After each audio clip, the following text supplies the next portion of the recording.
Creo que no somos conscientes de lo que se nos viene encima en las próximas horas desde que comience el Mundial. Van a ser unos días muy intensos y recién ahora creo que estamos empezando a tener esa sensación. Estamos ahora de que sea el primer partido, el México-Sudáfrica, y revisando el calendario, viendo todo lo que se aproxima, viendo ya las selecciones con los jugadores, viendo los últimos amistosos. Creo que empezamos a darnos cuenta de que no sé si podremos verlos absolutamente todos los partidos. Incluso que tal vez se pensaba, bueno, son 104 partidos, ¿hasta qué punto vale la pena verlos a todos si juegan selecciones de un nivel en teoría menor al del resto, que clasifican por primera vez en su historia al Mundial, o que llegan en unas condiciones no como las favoritas? Aún así pienso que puede ser un Mundial, justamente al tener tantas selecciones, 48, comparado con las 32 que eran en los últimos Mundiales. Un caos, una especie de sorpresa continua de selecciones que piensen que, bueno, pueden hacer a algunos jugadores descansar en algunos partidos porque juegan contra una selección menor y, en fin. Lo más importante de todo creo que es que se nos viene una catarata de partidos durante 3 semanas sin parar. 2 partidos en un día, el día inicial, México-Sudáfrica y Corea-Bosnia. El siguiente día otros 2 partidos, las otras 2 selecciones anfitrionas, Estados Unidos y Canadá, en sus respectivos partidos, pero desde el sábado 4 partidos al día durante 2 semanas, que se convierte después en 6 partidos al día durante unos días. Los partidos definitorios que se juegan al mismo tiempo, o sea, va a haber 3 horarios jugándose 6 partidos y no va a haber descanso de partidos hasta el final de los 16avos de final, creo, u octavos de final, tengo que revisarlo. Va a ser muy intenso, es casi un mes entero teniendo todos los días al menos algún partido que se juegue, desde el 11 de junio hasta el 8 de julio. Que es el primer día que hay algo de descanso. Vemos a las favoritas, que son España, Francia, Inglaterra. Obviamente Argentina y Brasil siempre están ahí, pero no sabemos cuál de todas estas puede quedar eliminada desde un inicio.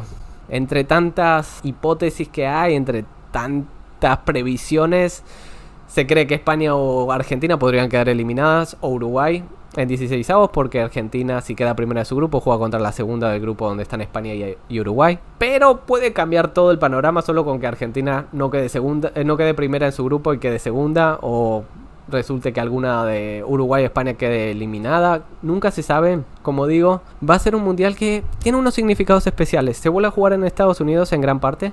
La mayoría de los partidos se juegan en Estados Unidos. A mí me recuerda mucho al Mundial del 94, porque bueno, fue el primer mundial que pude ver.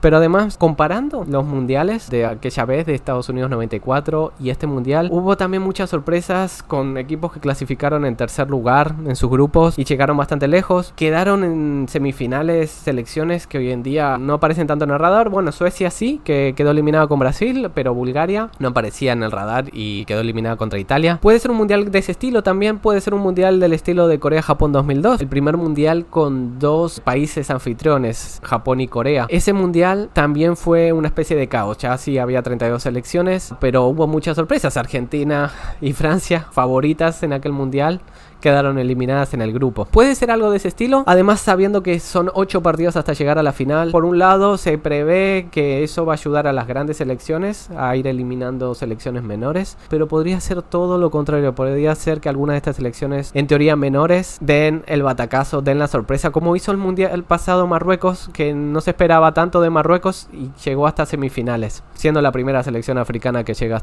hasta esa instancia en un mundial. También se espera algo de Japón.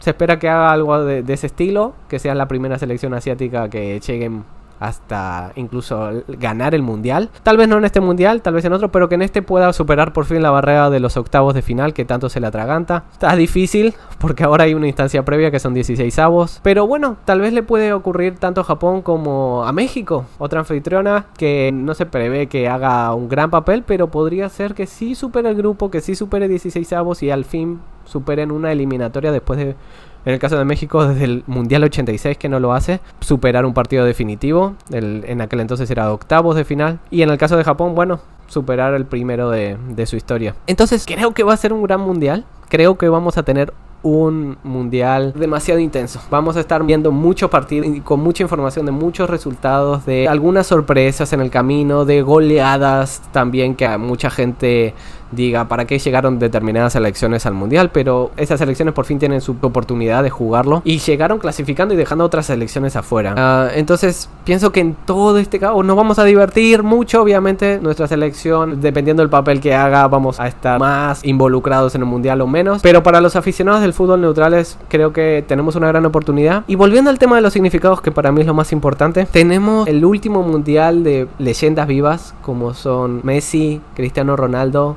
Modric. Probablemente sea su último mundial. También podremos ver, yo creo que con mucha seguridad, algún momento histórico, seguro en el sentido de superar algún récord, que yo creo que va a ser el de goles, que se supere a Klose. Tal vez los dos principales candidatos, que son Messi y Mbappé, lo hagan en el mismo mundial, superen a Klose, que tiene 16 goles en todos los mundiales, el delantero alemán, consiguiendo el último de sus goles en el mundial de Brasil 2014. Y puede que tanto Mbappé como Messi superen esa marca de 16 goles, lo cual dejaría un margen para Mbappé de seguir superándose y hacer todavía más grande esa marca en posteriores mundiales. Recordemos, Mbappé tiene 27 años, va a jugar probablemente 2 mundiales más. Messi está, como decía antes, en su último mundial, casi con toda seguridad. No creo que llegue con los 43 años a jugar el mundial de 2030. Y tampoco creemos que vaya a ser precisamente el goleador del mundial. Tal vez nos sorprende, está a muy buen nivel. El último amistoso contra Islandia, Argentina ha hecho muy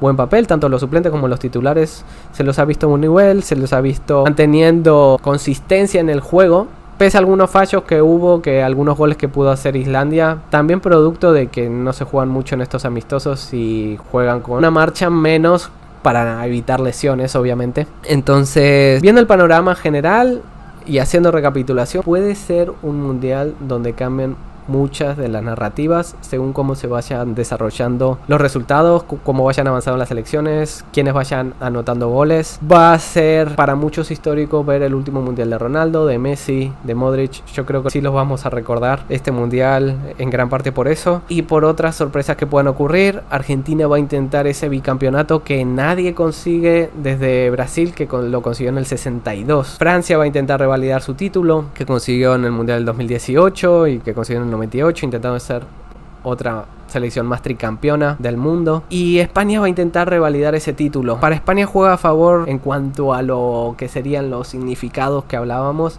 que el primer partido sea el mismo que fue en el Sudáfrica 2010 cuando salió campeona del mundo. Vuelve a ser México-Sudáfrica el partido inicial. No sé, eso también le da otro aire, puede ser otro mundial como el de Sudáfrica. Son algunas de las sensaciones y por eso grabo este video también, para recordar que justo 24 horas antes de que comience el mundial hay unas sensaciones en general, porque he escuchado a mucha gente de que va a ganar una selección europea, que las semifinales van a ser probablemente entre selecciones europeas y como mucho puede llegar alguna sudamericana, siendo Brasil o Argentina quien entrara en ese caso. Las selecciones que se piensan son Inglaterra, España, Francia, Portugal, tal vez Países Bajos, después como digo Argentina y Brasil que estén en esas instancias. Veremos, porque puede haber alguno que sea de otra confederación, que sea Marruecos, de África, que sea Japón, de Asia, o alguna otra sorpresa. Va a haber partidos muy interesantes que tal vez mucha gente piensa que van a ser muy aburridos. Voy a decir uno, por ejemplo, que tal vez sí sea aburrido, pero no sé por qué tengo sensaciones de que puede ser divertido. El Australia-Turquía, que es dentro de unos días. Entre los primeros partidos de estos, que se supone que son de selecciones menores, pero tal vez dan esos resultados de, no sé, empate 2-2 con alternancia de dominio dentro del juego, y todo esto dentro de un marco muy grande, además distintas ciudades, distintos lugares entre México, Canadá y Estados Unidos que van a marcar distintas pautas en cuanto al clima. También hay que tener en cuenta eso, el Mundial de Clubes que se jugó el año pasado hizo que muchos partidos se cancelaran o se retrasaran, mejor dicho, para tener más seguridad de que se puede jugar, de que no va a haber tormenta eléctrica, y eso va a retrasar el partido. Eso puede hacer que este mundial también sea algo más caótico. En definitiva, veo mucho caos, pero diversión con ese caos para este mundial. Vamos a estar atentos. Por favor, si te interesa saber de cada uno de los partidos, voy a estar subiendo un corto de cada uno de estos partidos en la medida de lo posible. Son 104 partidos. Algunos van a ser al mismo tiempo, entonces voy a intentar por lo menos el 90% de los partidos hacer un pequeño resumen de 1 minuto para tener alguna idea para quien no lo haya podido ver porque le haya agarrado en el trabajo o haya sido un 0-0 muy aburrido. O ¿qué pasó? ¿Qué selección tuvo más oportunidades de meter gol? ¿A qué estilo jugaron? Si alguna selección intentó jugar un poco más al empate, a defenderse más que atacar. En definitiva, puede ser un mundial de mucho caos y mucha diversión en ese caos, de sorpresas, de selecciones que queden fuera y se pensaba que iban a llegar lejos, de selecciones que se pensaba que iban a caer de las primeras y que van avanzando. Además de todo ese caos, el caos de la logística, de si hay tormentas que se retrasen partidos, que cambien los horarios, partidos que van a ser de madrugada en Europa y tal vez se retrasan todavía más y llegan a ser tal vez incluso casi por la mañana de Europa, partidos que sorpresivamente tengan muchos cambios de resultados. Siendo más de 100 partidos, va a haber algunos partidos seguramente que vayan a ser memorables. Y además de todo eso, siendo los últimos partidos de leyendas vivas como Messi, como Ronaldo, como Modric, estando muy cerca de superarse el récord de goles de Klose por un jugador en la historia de los mundiales, siendo Mbappé quien está cerca de superarlo, está a 4 goles, Messi está a 3 goles, pero de Messi sabemos es el último mundial. Y teniendo en cuenta esta situación que va a ser un poco caótica, va a haber seguramente mucha diversión. Te lo voy a estar compartiendo aquí en el canal. Por favor, déjame tus comentarios. ¿Tú qué piensas sobre el mundial que va a comenzar ahora? O si piensas que va a ser todo muy predecible, que van a llegar las favoritas, Inglaterra, Francia, España, tal vez Argentina, tal vez Brasil, Portugal. ¿Tú qué piensas? Déjamelo en los comentarios y si puedes darle un me gusta. Voy a estar siguiendo todos los partidos del mundial o todos los posibles. Sígueme en el canal. Voy a estar informando sobre todo lo que ocurra en este mundial 2026. Muchas gracias.